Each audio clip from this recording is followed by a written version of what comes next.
Although one might assume that having a personal army of 340,000 troops would suffice for personal security, Russian President Vladimir Putin goes above and beyond. He spends more than $2.7 billion on his own protection, which includes his personal army. Despite his extensive protection, being the president of Russia is far from the safest job in the world.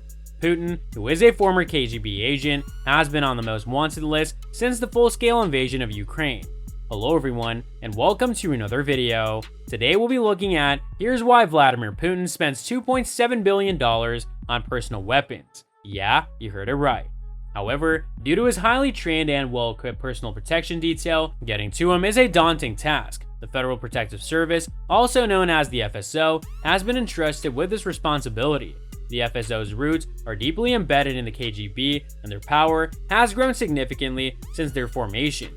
They have taken over many other government agencies and are notorious for distributing the Russian budget as they please. The head of the FSO is Viktor Zolotov, a charismatic but somewhat unstable individual. In 2019, an individual named Zolotov was sanctioned for committing multiple serious human rights violations in Russia. Despite his close ties to Vladimir Putin, Zolotov has not achieved billionaire status, at least not officially. His net worth is estimated to be around $40 million, primarily tied up in real estate. The budget and spending of the Federal Protective Service, the FSO, which Zolotov leads, are not publicly disclosed, but some sources suggest that the agency's annual budget is several billion rubles and employs around 50,000 personnel. The FSO is not the only agency responsible for Putin's security. The National Guard, established by Putin in 2016, has over 340,000 troops and answers directly to the president. It is considered by many to be Putin's response to the growing power of the FSO. Maintaining his private army is estimated to cost Russian taxpayers approximately 200 billion rubles, or roughly 2.7 billion USD. However, even if someone were to get past these 340,000 troops, they would still have to contend with Putin's personal guard if they wanted to harm the president. The SBP, or the President's Security Service, is a highly secretive agency within the FSO, comprising 4 special units and approximately 2,500 additional personnel. Their sole task is to ensure the safety of the Russian President Vladimir Putin. The first unit of the SBP is Putin's personal bodyguards, who are meticulously chosen and trained to become the best personal protection unit in the world. While America's Secret Service is highly capable, their aim is usually to incapacitate attackers. In contrast, the SBP has a more deadly task, as they are authorized to eliminate anyone they perceive as a threat. The job of being a personal bodyguard isn't for everyone, and rumors suggest that the former police officers are intentionally excluded from consideration, as they may hesitate to use deadly force. The troops in the SPB's last line of defense are highly skilled operational psychologists, trained to detect threats simply by looking at a person's face. In addition to their psychological expertise, they also need to have exceptional physical stamina and the ability to withstand extreme temperatures without showing any signs of weakness, such as shivering or sweating. If there's one thing the Russian leader despises more than anything, it's weakness.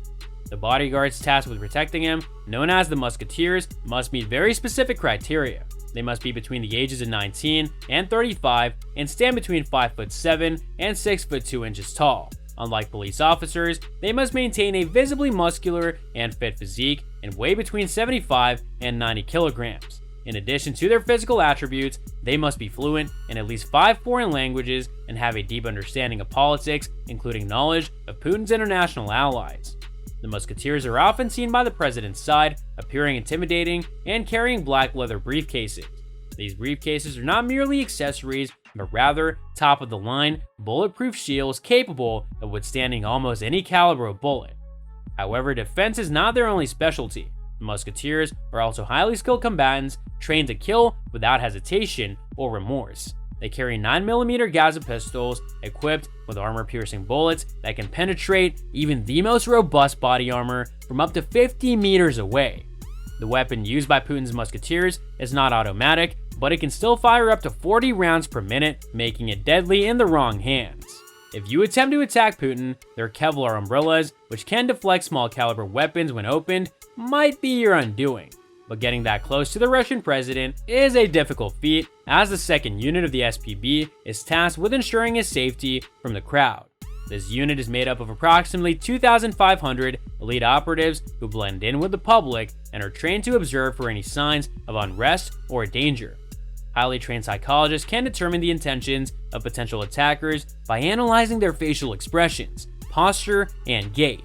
Their exact numbers and tactics are kept secret, but they have been known to participate in both pro and anti-governmental events.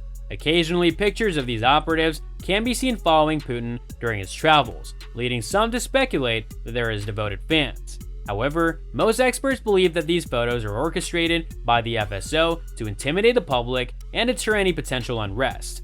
The unit's combat capabilities are unknown, but their primary role is to inform the other units of any potential threats and coordinate their movements to ensure the safety of the Russian president.